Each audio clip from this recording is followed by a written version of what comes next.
Quiero darle la bienvenida a esta hora al doctor Gustavo Noboa, expresidente de la República. Muy buenos días, doctor. Gracias por acompañarnos. Buenos días, Liz. Como siempre, tan guapa. Muchas gracias, doctor. Gracias nuevamente por estar también con nosotros. Es importante analizar lo que está pasando en el país, sobre todo en este ámbito político electoral, donde vemos que hay personas que están procesadas por la justicia, algunas ya con la aplicación de medidas cautelares, portando grilletes, que intentan candidatizarse para llegar a la Asamblea Nacional. Y leía una publicación suya donde usted decía que la moral es inherente al derecho. Pero ¿qué hacer cuando nuestras propias leyes dan paso a eso? A ver, esto es un reflejo de donde ha llegado el Ecuador. Esto no se improvisa. Poco a poco se han ido deteriorando las instituciones. Poco a poco se ha ido deteriorando la mentalidad de los partidos políticos y de las organizaciones en cuanto a quienes debe presentarle al país como candidatos para diferentes cargos de la vida pública. Nosotros mismos hemos ido poco a poco depreciando los cargos, porque hasta para asambleístas se ha escogido, y no quiero calificar a nadie, se ha escogido a A, B, C, D, que definitivamente no tenían ninguna razón para haber estado en esos cargos. El Tribunal Electoral, o como se lo llame porque todo cambió con Correa, también ha sufrido de esta capite diminutio en cuanto a que ni ellos mismos saben qué es lo que tienen que hacer. Estos códigos de la democracia y todas estas que tienen que ser reformados o tienen que ser derogados son los culpables junto a la Constitución de Montecristi. Ahí, Liz, comienza la debacle de Ecuador, en esa Constitución que debe ir al tacho de la basura de la historia. Ahí está el primer problema. Luego, entonces, lo demás ya son consecuencias. Pero doctor, parecería que no aprendemos la lección, porque por un lado está la responsabilidad de los partidos políticos al nominar a cierto tipo de candidatos, por otro lado el papel que desempeñamos nosotros como electores, dándole el voto a esas personas que llegan directamente a la Asamblea, y por otro lado, obviamente, lo que forma parte ya en sí como Consejo Nacional Electoral. Entonces, usted acaba de mencionar que todo recae o tiene ese punto de partida en la Constitución de Montecristi, pero han pasado años, ¿y por qué no ha surgido una iniciativa que lleve a un cambio, a reformar aquello que es una ley y que permite que cosas como las que vemos hoy en el país con preocupación sucedan? No creo que esa Constitución de Montecristi sea reformable. Creo que hay que ir a una consulta al pueblo diciéndole: aquí hay esta Constitución y aquí está la Constitución de 1998. Esa es la Constitución que debemos tener hoy día. Volver a esa Constitución. Porque ahí está el origen de todos los males. No digo de todos, porque también hay otras leyes que deberían ir al tacho de la historia. Por lo pronto, entonces, no me gusta decir los culpables ni mucho menos, pero hay una culpabilidad de todos. Tanto de los partidos políticos, tanto de las organizaciones políticas, que se aprovechan de la ley en el sentido de que con muy buena intención y para evitar grandes comercializadoras de votos, dijo, bueno, vamos a suplir esto con dineros para los partidos políticos, para las campañas.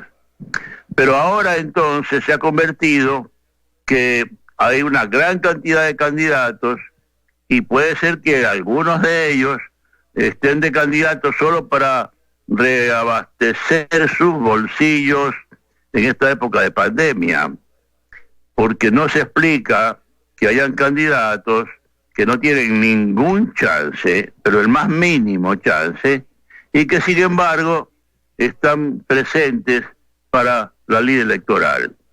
Por lo tanto, las instituciones ecuatorianas están golpeadas, las instituciones ecuatorianas dejan mucho que desear y tienen que ser reformadas. Ojalá que se escoja una nueva asamblea con personas muy dignas, muy inteligentes, muy probas, que sepan su cometido y que sepan también redactar una ley. Yo creo que hay una esperanza en la próxima asamblea, pero si a la próxima asamblea van Pepitos y Juanitos y Mariquitas, ya que no tienen ningún conocimiento de lo que pasa en el Ecuador, sino que son populares, vamos a seguir en la misma onda. Pero y doctor, ¿a quién beneficia todo esto, no? El hecho de mantener, desde su punto de vista, una constitución que no debería hoy, usted lo ha dicho, existir, sino más bien regresar a la de 1998. Por otro lado, no hacer estas reformas al Código de la Democracia de tal forma que se blinde el proceso electoral y que se dé paso a tener a las mejores opciones ocupando un curul. Repito, como iniciaba esta parte, ¿a quién beneficia todo esto? Al caos.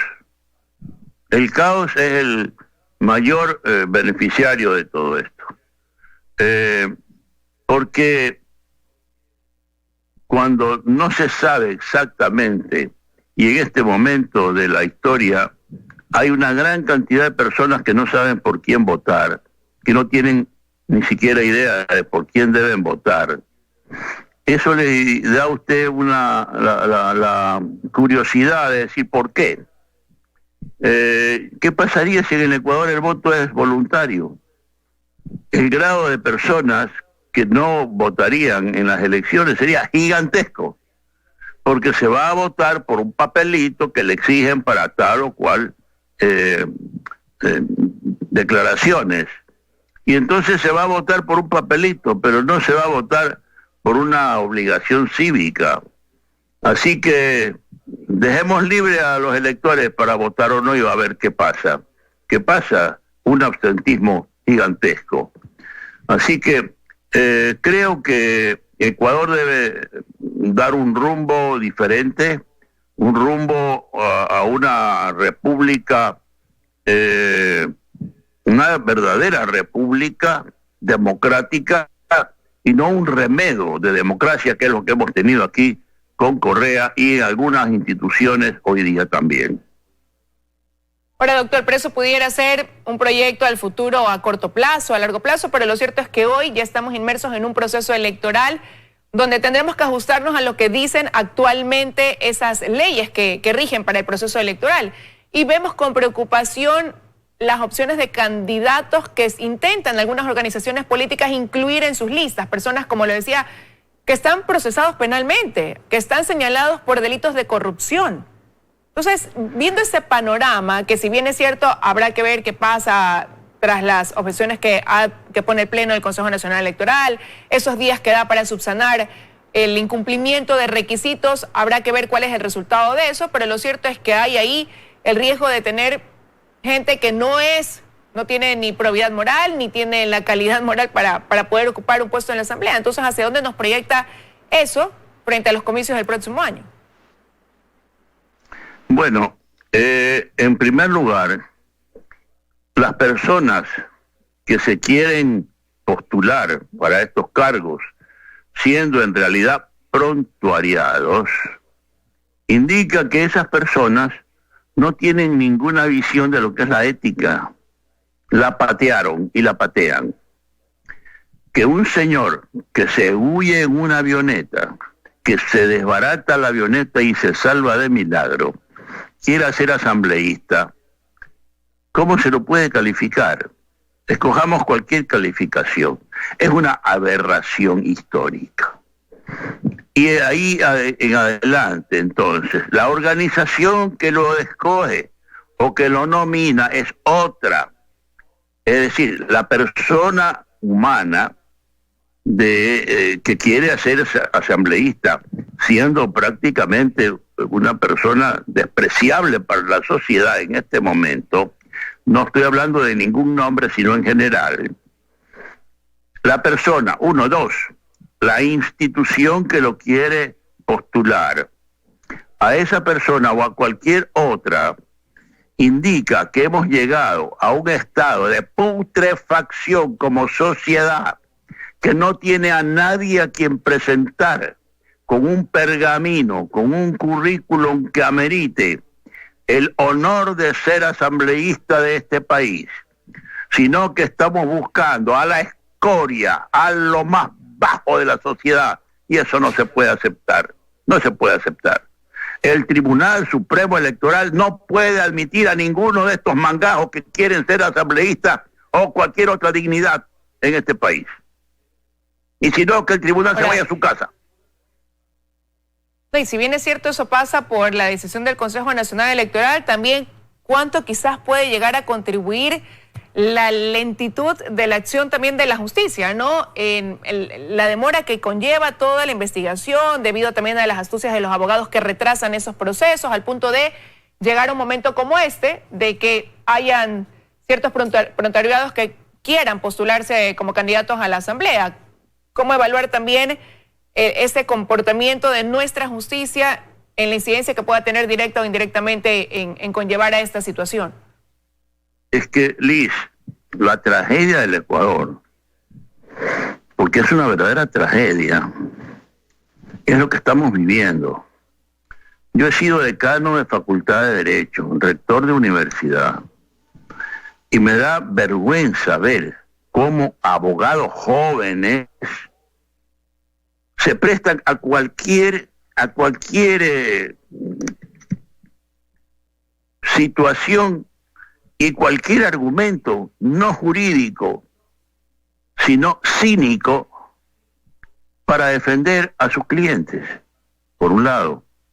Por otro lado, los jueces, no en general, porque hay excepciones, por supuesto, pero que nos confirman la regla, si hay jueces que están con carnet de discapacidad, si hay jueces que facilitan a las personas que deberían estar en la prisión, en la cárcel, estar en su casa, no habiendo los requisitos para estar en su casa, de edad, etcétera, que en el Ecuador se ha puesto de moda el grillete, y el grillete significa billete. Esto no hay que olvidarlo. Entonces se cambian las situaciones y en lugar de estar en la cárcel, ya se le dice, estate en tu casa, ponte grillete. Estos jueces deberían ir en lugar de esas personas a la cárcel. Creo que el juez, deberíamos tener alguna forma de lograrlo, que el juez que permite libertades a los reos debe ir a pasar en el lugar del reo a la cárcel. Y yo creo que con un solo caso que tengamos, se acaba la majadería. Se acaba la majadería. La justicia en el Ecuador siempre ha tenido ejemplares de corrupción. Eso siempre ha habido. Pero eran las excepciones. Muy raras. Siempre ha habido, porque el mundo es así.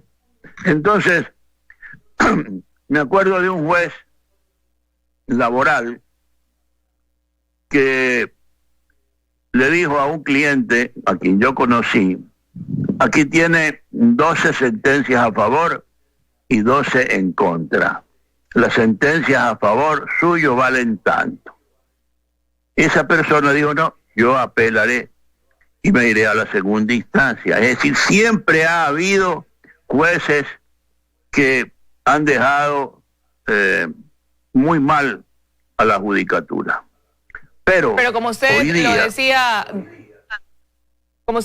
doctor, sí. Quizás han sido una minoría, ¿no? Pero hoy más bien sucede lo contrario en el país. Y eso es lo que realmente preocupa, y queríamos realizar ese análisis con usted aquí en los desayunos de 24 horas. Y quiero agradecerle que haya estado esta mañana con nosotros, dándonos su visión, su criterio sobre estos temas que hoy merecen el análisis. Gracias por haber estado con nosotros, doctor. Gracias, Liz. Encantado. Buen día.